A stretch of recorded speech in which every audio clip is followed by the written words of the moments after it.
Principles of plant disease management.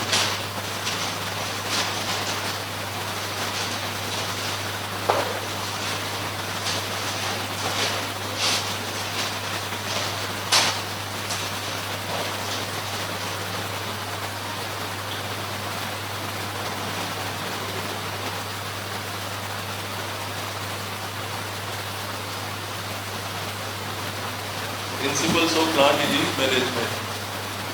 And plant disease management are known as integrated disease management. Integrated disease management means क्या है? जो भी अपने पास available resources है या अवेलेबल मेथड्स की टेक्निक्स है, जैसे cultural practices, biological practices, chemical practices, physical methods या लेजिस्लेटिव मेथड, उन सब का ऑप्टिमाइज यूज करके डिजीज को इकोनॉमिक इंजरी लेवल से नीचे करना या इकोनॉमिक थ्रेश लेवल से नीचे करना, वही क्या है? Integrated disease management. अब इसके प्रिंसिपल्स कौन कौन से हैं?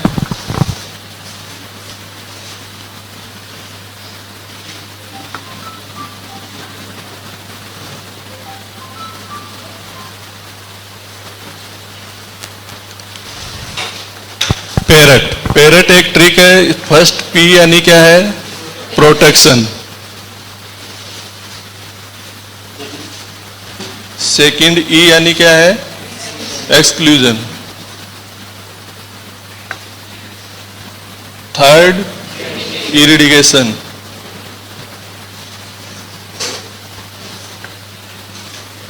Fourth resistance.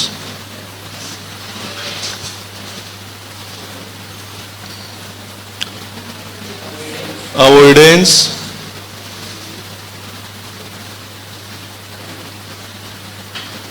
और लास्ट थेरेपी।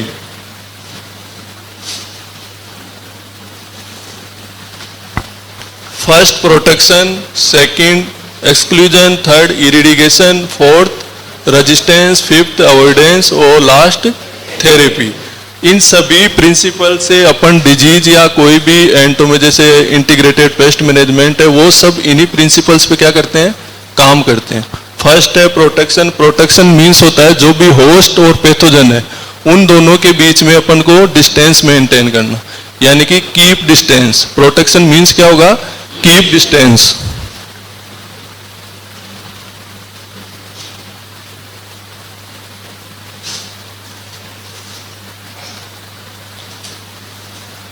जो होस्ट और पैथोजन है उन दोनों के बीच में डिस्टेंस मेंटेन करना ताकि इकोनॉमिक इंजरी लेवल तक उसका इनोकुलम नहीं पहुंच सके। वो सब की मेथड्स किस में आएंगे? प्रोटेक्शन में। Second exclusion.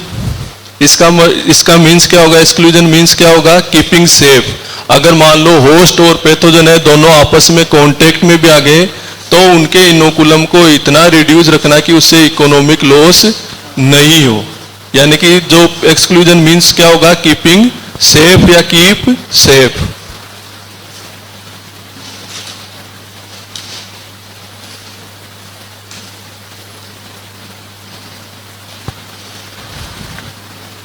थर्ड इरिडिगेशन। आपने फर्स्ट प्रोटेक्शन भी यूज किया, उसके बाद एक्सक्लूजन भी यूज किया, फिर भी बाय चांस अगर डिजीज फील्ड में आ गई तो उसको वहां से फील्ड से कैसे रिमूव करें अपन, वो सब मेथड्स किस में आएंगे? इरिडिगेशन में। यानी कि कंप्लीटली रिमूव या completely destroy.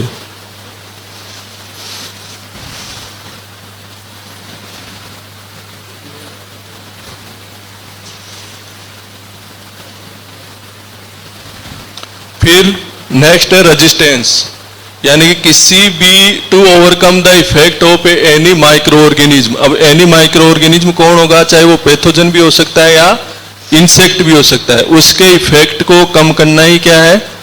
Resistance. And avoidance and protection also same. Avoidance में भी होस्ट और पैथोजन के बीच में डिस्टेंस ही मेंटेन की जाती है। और लास्ट है थेरेपी। थेरेपी से मतलब क्या है? अगर आप टेम्परेचर से थेरेपी दे रहे हो तो थर्मोथेरेपी, और केमिकल से अगर थेरेपी दे रहे हो तो वो क्या होगी? कीमियोथेरेपी। ये सब अपन ने पहले भी पढ़ चुका। अब है बायोलॉजिकल कंट्रोल। अब है biological control.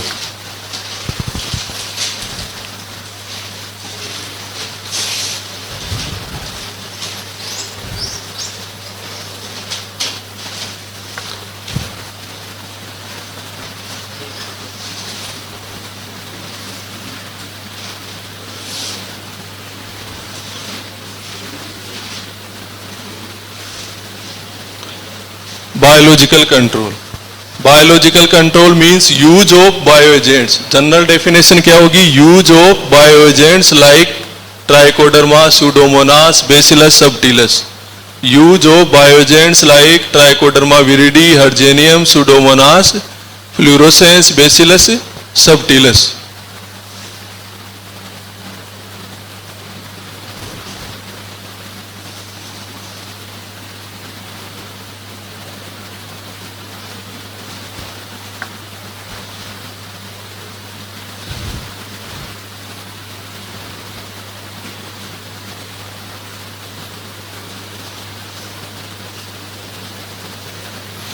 Use of bioagents like Trichoderma, Pseudomonas, Bacillus and reduce disease is called biological control. The biological control term was first time given by von Tubeb. First time biological control term was given by या coined by von Tubeb.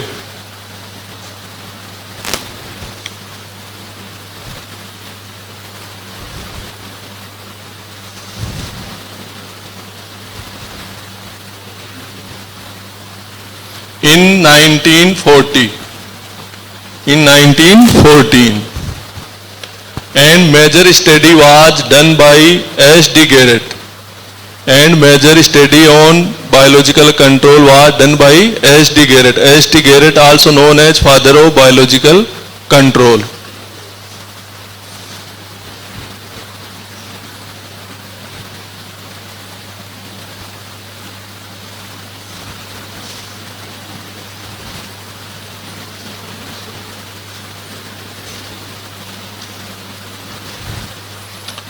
Major study was done by S.D. Garrett, and so S.D. Garrett also known as father of biological control. फिर उसके बाद है biological control की general definition हो गई use of bioagents like Trichoderma, Pseudomonas, and other definition was use of या use of one micro organism to kill या inhibit growth of another micro organism. Use of one micro organism to kill या inhibit growth of another micro organism is called biological control. एक micro organism का use करना किसी दूसरे micro organism की growth को check करने के लिए या उसको मारने के लिए, वो क्या कहलाता है? Biological control. अब इस बायोलॉजिकल कंट्रोल में भी तीन तरह से आप उस माइक्रो ऑर्गेनिज्म का यूज कर सकते हो. एक तो जो नेचुरल फॉर्म में था, जैसे आपने ट्राइकोडर्मा आइसोलेट किया, उसकी जो नेचुरल फॉर्म थी उसी में आपने उसको अप्लाई कर दिया, फार्मर्स को डिस्ट्रीब्यूट कर दिया. सेकंड, उसकी प्रॉपर्टीज को इंक्रीज करने के लिए उसको मॉडिफाइड किया. और थर्ड, जीन्स. थर्ड, आप जो भी आपने माइक्रो ऑर्गेनिज्म लिया उसको दूसरे माइक्रो ऑर्गेनिज्म को किल करने के लिए किसी की जीन उस माइक्रो ऑर्गेनिज्म से निकाल के दूसरे में इंसर्ट कर देना, या उसी में से जो न्यूक्लिक एसिड होते हैं, डीएनए, आरएनए, उनकी जो न्यूक्लियोटाइड्स की जो सीक्वेंस होती है उसको चेंज करके उनमें रेजिस्टेंस पावर डेवलप कर देना. तो biological control use of a one micro organism to kill या inhibit growth of another micro organism is called biological control. अब है बेनिफिट्स ऑफ बायोलॉजिकल कंट्रोल या advantage of biological control. First advantage,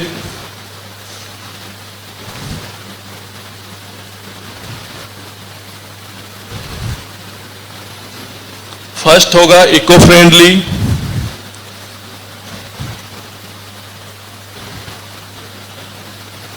first क्या होगा? Eco friendly.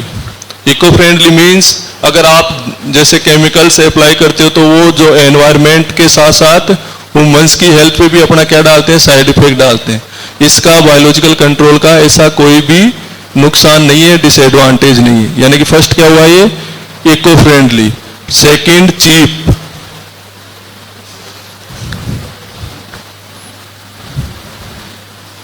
Second क्या होगा? Cheap होगा, यानी कि सस्ता होगा. इसको आप यूज करने के लिए कोई भी टेक्नोलॉजी की आपको आवश्यकता नहीं है. जैसे आपको ट्राइकोडर्मा दिया, पाउडर दिया, उसको गोबर में मिक्स किया और आपने खेत में उसको अप्लाई कर दिया. थर्ड,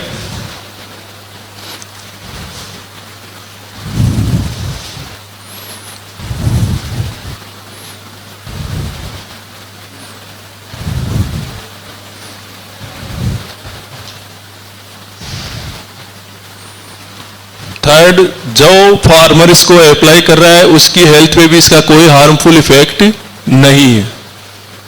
ठीक है, ये इसके क्या हो गए एडवांटेज। अब जो भी बायोजेंट्स आप यूज कर रहे हो वो कैसे एक्शन करते हैं, उनका मोड ऑफ एक्शन क्या होता है, उससे रिलेटेड भी दो टर्म है, और उनका मोड ऑफ एक्शन यानी कि मैकेनिज्म ऑफ एक्शन, आपने सोइल में अप्लाई कर दिया या फोलियर एप्लीकेशन दिया है, वो कैसे एक्शन करते हैं। फर्स्ट इससे रिलेटेड टर्म है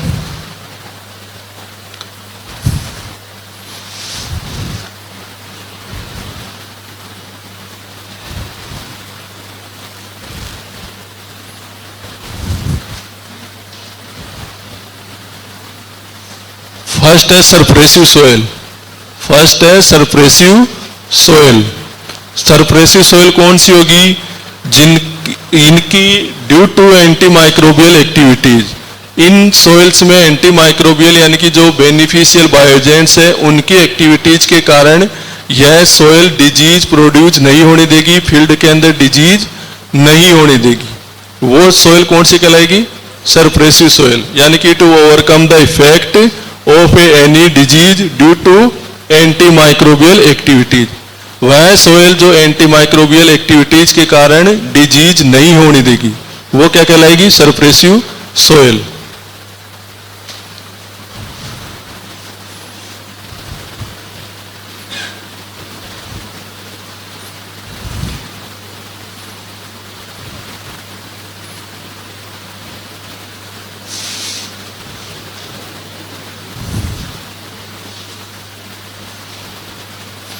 एंटी माइक्रोबियल एक्टिविटीज, किसी भी डिजीज को कम कर देना या उस डिजीज को होने नहीं देना, किसकी वजह से, एंटी माइक्रोबियल एक्टिविटीज के कारण, वो सोयल क्या कहलाएगी, सरप्रेसिव सोयल। नेक्स्ट टर्म है soil फंजिस्टेटिस।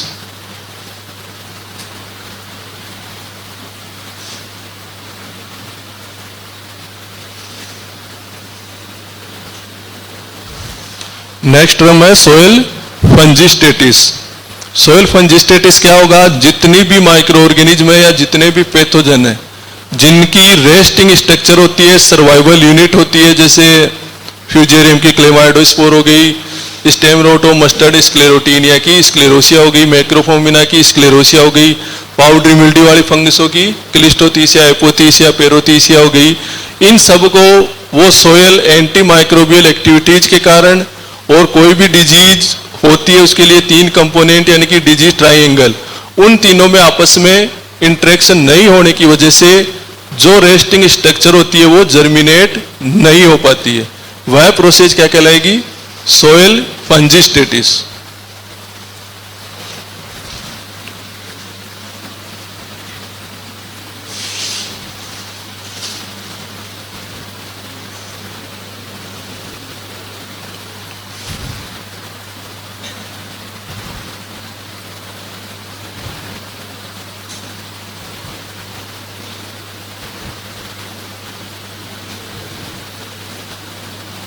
Do not germinate any structure of pathogen like Chlamydospore, Mycelium, Conidia, Sclerosia, fruiting bodies, उन सब को जर्मिनेट नहीं होने देना ड्यू टू एंटीमाइक्रोबियल एक्टिविटीज या not interaction between disease triangle, वो क्या कहलाएगा, सोयल फंजिस्टेटिस। नेक्स्ट टर्म है हाइपोवायरुलेंस।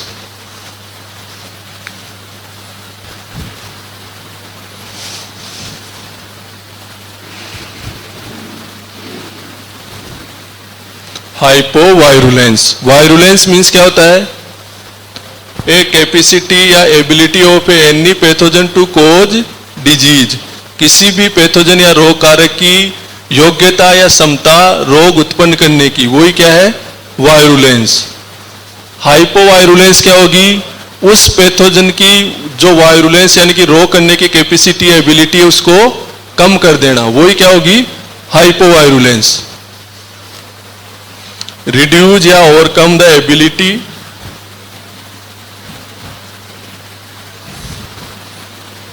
या capacity,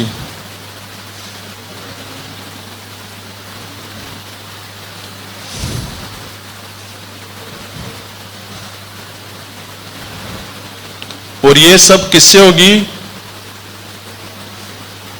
due to reduce ability या capacity of any pathogen to cause disease by double standard RNA, by double standard RNA is non hypovirulence. Double standard RNA के द्वारा किसी भी पैथोजन की डिजीज कोज करने की कैपेसिटी या एबिलिटी को रिड्यूस कर देना, कम कर देना, वो क्या कहलाएगी? हाइपोवायरुलेंस। ये जो डबल स्टैंडर्ड आरएनए कैसे काम करता है, इसकी आगे जब रेजिस्टेंस पढ़ाऊंगा ना उसमें बताऊंगा हम, ठीक है। उसके बाद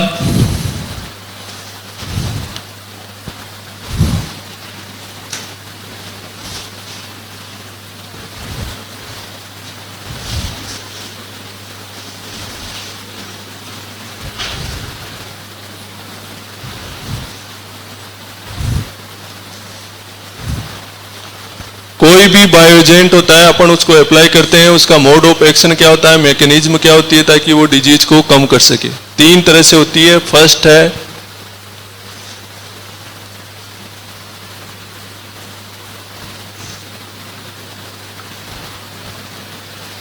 फर्स्ट है antagonism, second हाइपोवायरुलेंस,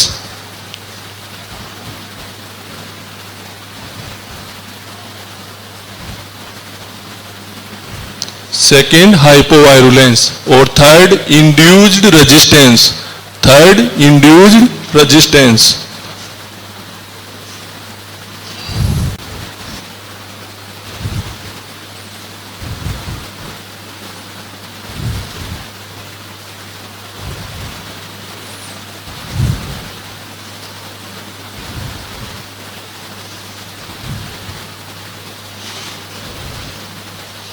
Induced resistance like SAR and ISR. SAR also known as systemic acquired resistance and ISR also known as induced systemic resistance.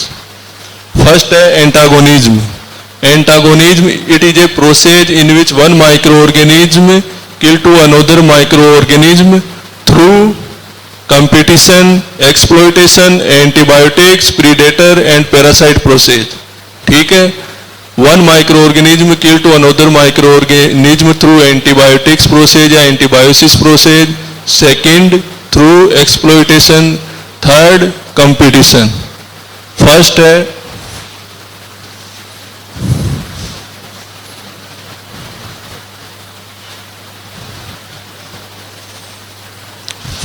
Antibiotic, first है antibiotic,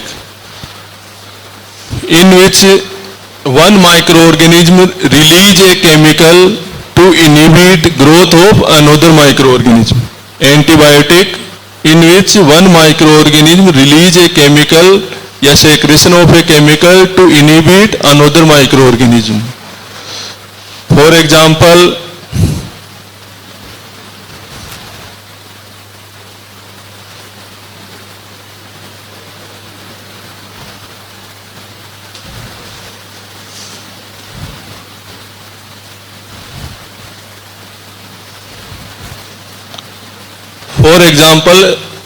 Agrobacterium radiobacter. It is produced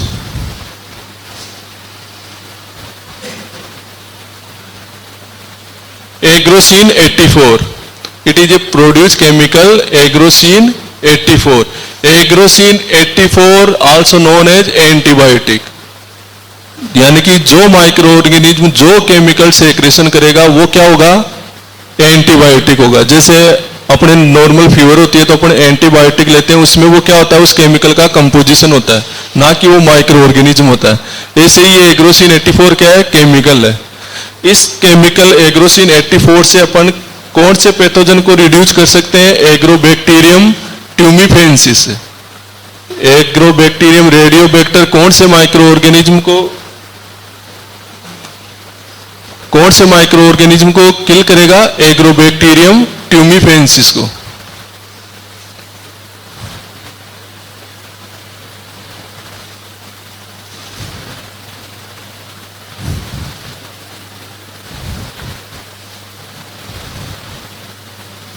And Agrobacterium tumefaciens is called crown gall of pear and apple. Agrobacterium tumefaciens कौन सी disease cause करता है? Crown gall of pear and apple. यह सब जितने भी bio agents होते हैं उन सब में केमिकल सेक्रेशन होता है। जैसे बेसिलस सबटिलस है, वो जो केमिकल सिक्रेट करेगा वो मार्केट में किस नाम से आएगा? कोडेक नाम से। जो बेसिलस सबटिलस होगा वो मार्केट में किस नाम से आएगा? कोडेक। ऐसे ही जो ट्राइकोडर्मा विरिडी है वो जो केमिकल सिक्रेट करेगा वो मार्केट में किस नाम से आएगा? अचूक नाम से। अचूक नाम से। जो कोडेक है वो कौन सा बैक्टीरिया रिलीज करेगा? बेसिलस सबटिलस।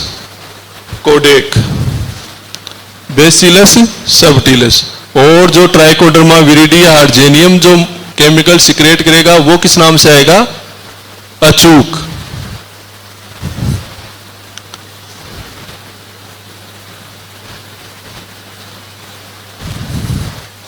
ठीक है। अब जो one micro organism release a chemical to inhibit growth of another micro organism is known as antibiotic. अब ये पूरी प्रोसेस, इस एंटीबायोटिक क्या कहलाया? वो केमिकल कहलाया। अब ये पूरी प्रोसेस एक माइक्रो ऑर्गेनिज्म ने रिलीज किया, दूसरे से उसकी ग्रोथ चेक हो गई, वो पूरी प्रोसेस क्या कहलाएगी? एंटीबायोसिस। वो पूरी प्रोसेस क्या कहलाएगी? एंटीबायोसिस।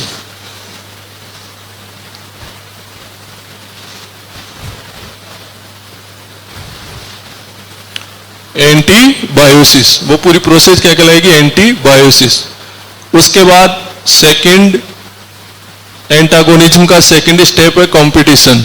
सेकंड क्या होगा? कंपटीशन। फर्स्ट एंटीबायोटिक, इसका सेकंड क्या होगा?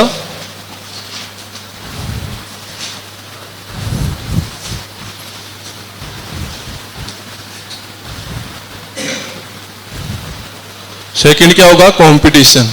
इसमें क्या होगा? जैसे आपने मान लो बेनिफिशियल बायो एजेंट है, माइक्रो ऑर्गेनिज्म है, उसको आपने सोइल में अप्लाई किया, उसमें जो डिजीज कोज करने वाला पैथोजन था उसका इनोकुलम पहले से सोइल में क्या था? ज्यादा था। आपने बायो एजेंट और अप्लाई कर दिया तो एंटीमाइक्रोबियल एक्टिविटीज क्या होगी? इंक्रीज होगी। उससे उस ट्राइकोडर्मा की भी पॉपुलेशन उसमें क्या होगी? इंक्रीज होगी। अब उन दोनों के बीच में आपस में क्या होगा? कंपटीशन होगा। किसके लिए? फॉर स्पेस एंड न्यूट्रिएंट के लिए, जगह और पोषण के लिए।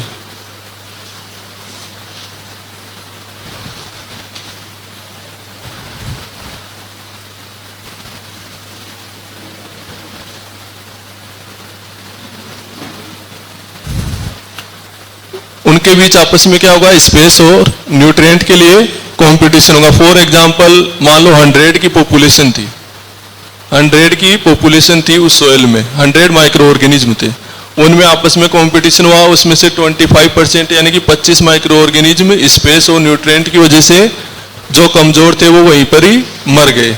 उसके बाद कितने बचे? 75 बचे। 75 में से 50 माइक्रो ऑर्गेनिज्म तो ऐसे थे कि उनको दोबारा न्यूट्रिएंट मिलते ही वो क्या कर जाएंगे? सर्वाइव कर जाएंगे। और 25 माइक्रो ऑर्गेनिज्म ऐसे थे कि वो आज मरे या कल मरे या परसों मरे। ठीक है। अब आपने उसमें क्या किया? ये जो ट्राइकोडर्मा है वो और अप्लाई किया था, उससे माइक्रोबियल एक्टिविटीज बढ़ी थी। उसके बाद उसमें सुडोमोनास फ्लोरोसेंस बायोजेंट है, उसको अगर आप अप्लाई करोगे तो वो क्या करता है? आयरन कंपाउंड बनाता है। वो क्या करता है? आयरन कंपाउंड बनाता है। उसको आयरन कंपाउंड को किस नाम से बोलते हैं? साइडेरोपोर्स।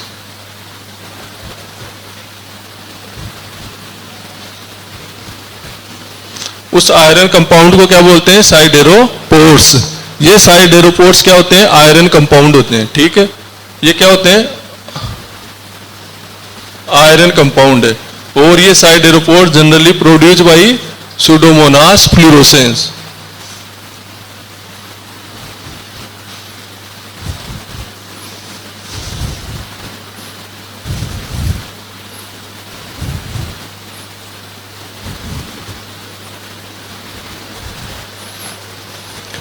अब आपने जैसे सुडोमोनास फ्लोरोसेंस अप्लाई किया, उसने ये आयरन कंपाउंड बनाए। अब जो 75% पॉपुलेशन थी उसमें से जो 50 स्ट्रॉन्ग थे और 25 ऐसे थे कि उनकी डेथ आज हो या कल हो। अब जैसे आपने अब न्यूट्रिएंट की भूख 75% को लग रखी थी, लेकिन जो 50 स्ट्रॉन्ग थे उन 25 को तो वो न्यूट्रिएंट उन्होंने क्या एब्जॉर्ब नहीं करने दिया। जबकि खुद वो 50% थे, उन्होंने जैसे ये chelating compound, iron compound siderophores release किए, उन्होंने इनको क्या कर लिया, एब्जॉर्ब कर लिया। जैसे इनको एब्जॉर्ब किया, ये एब्जॉर्ब करने के बाद उस माइक्रो ऑर्गेनिज्म पे यानी कि पैथोजन पे अपना क्या डालते हैं, टॉक्सिक इफेक्ट। उस टॉक्सिक इफेक्ट की वजह से वो 50% माइक्रो ऑर्गेनिज्म की क्या हो गई, डेथ हो गई। ठीक है, साइडेरोपोर्स यानी कि उनको न्यूट्रिएंट की भूख तो पहले से ही थी। अब जैसे ये आयरन गया तो उन्होंने क्या सोचा कि एज ए न्यूट्रिएंट ये अपने पास आ गया, उन्होंने जैसे एब्जॉर्ब किया, 1-2 दिन में उनकी डेथ होगी। और जो 25% जिनको इन 50% ने न्यूट्रिएंट एब्जॉर्ब नहीं करने दिया, वो भूख की वजह से वैसे ही मर गए। ऐसे 100% की डेथ होगी। ठीक है, ये क्या करता है, सुडोमोनास फ्लोरोसेंस आयरन कंपाउंड छोड़ता है और उसी की वजह से डिजीज कंट्रोल होती है। ठीक है, थर्ड है एक्सप्लॉइटेशन।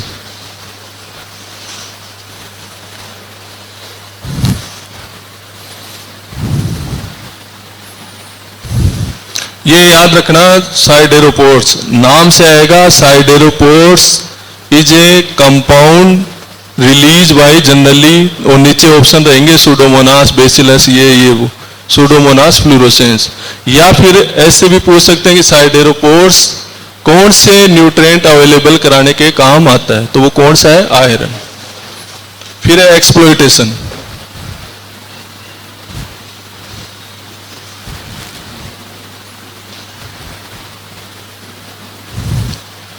एक्सप्लॉइटेशन दो तरह से होगा, in which it is antagonism process in which one micro organism direct way और इनडायरेक्ट वे किलिंग या inhibit growth of another micro organism. It is a antagonistic process in which one micro organism in direct way और indirect way killing या inhibit growth of another micro organism is known as exploitation.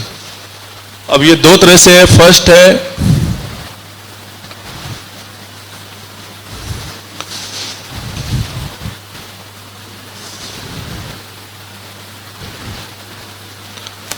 Parasite, second है predator.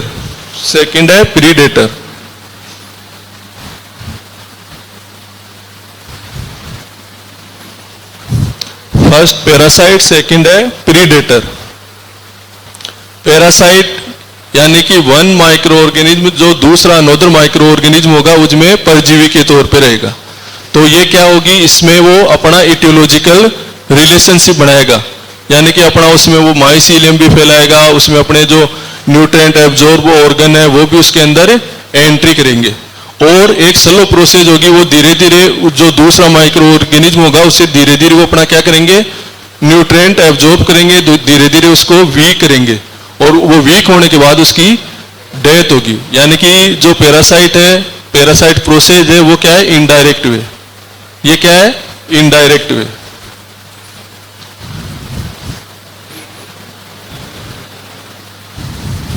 इसके अलावा क्या, कौन सी process है, ये slow process है, इनडायरेक्ट वे में होगा, स्लो प्रोसेस है। और तीसरा डिफरेंस क्या होगा, इसके अंदर क्या होगा, इटियोलॉजिकल रिलेशनशिप प्रेजेंट होगा। इटियोलॉजिकल रिलेशनशिप मतलब क्या है, वो अपने ऑर्गन्स उस दूसरे माइक्रो ऑर्गेनिज्म के अंदर एंट्री कराएगा और धीरे धीरे उन्हीं से न्यूट्रिएंट का एब्जॉर्ब करेगा। ठीक है, यानी कि दोनों सेल्स के, दोनों माइक्रो ऑर्गेनिज्म की सेल के बीच में कॉन्टेक्ट होगा।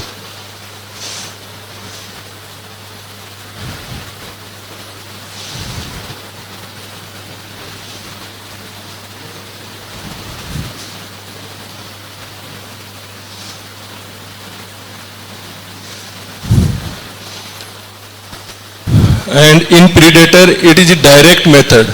It is a direct method in which etiological relationship absent and fast process.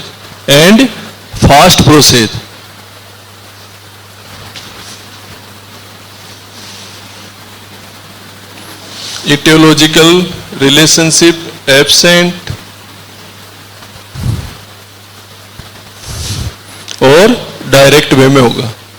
अब जो पैरासाइट होते हैं वो दो तरह से होंगे, first hyperparasite and second mycoparasite. First hyperparasite and second micro parasite.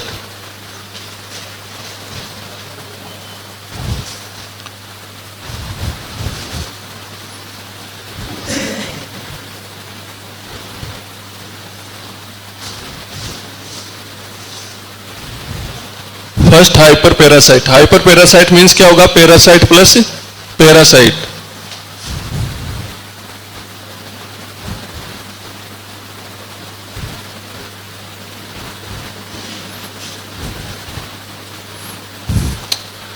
Parasite plus parasite, यानी कि जो एक माइक्रो ऑर्गेनिज्म होगा वो भी पैरासाइट होगा, और जो दूसरे पे वो जाएगा जिसकी ग्रोथ इनिबिट करनी है, किल करना है, वो भी क्या होगा? पैरासाइट होगा. इसमें रिलेशन कैसे होगा? जैसे फॉर एग्जांपल ये फंजाई है,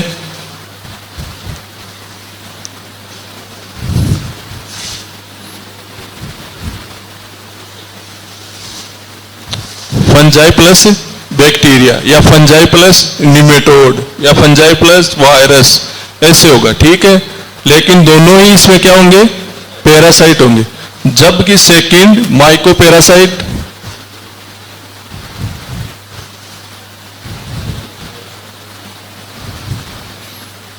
माइको पैरासाइट, माइको यानी फंगस, इसमें दोनों ही आपस में क्या होंगे? Fungi plus fungi, fungi plus fungi.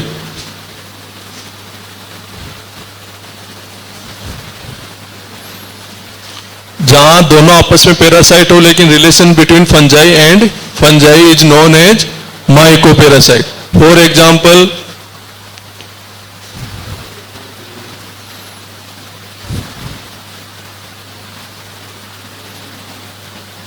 Trichoderma, for example Trichoderma, and Trichoderma parasite के तौर पे किस पे? फ्यूजेरियम. तो ये दोनों ही क्या हो गई? फंजाई. फिर सेकंड प्रीडेटर, फिर प्रीडेटर,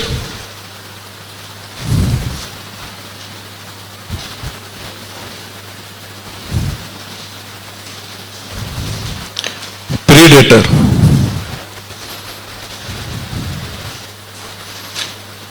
प्रीडेटर सबसे best example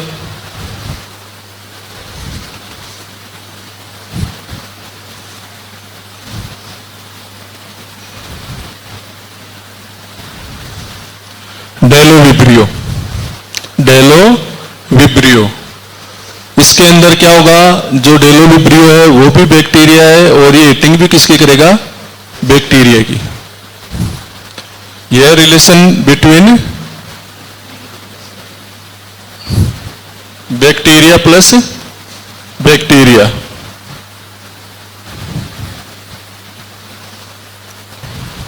and Bdellovibrio discovered by Stolp.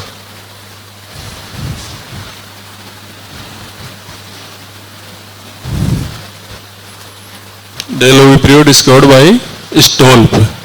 इसके अलावा ट्राइकोडर्मा और मोड ऑफ एक्शन कैसे करता है? जैसे कोई भी फ्यूजेरियम है, उसने अपना माइसीलियम,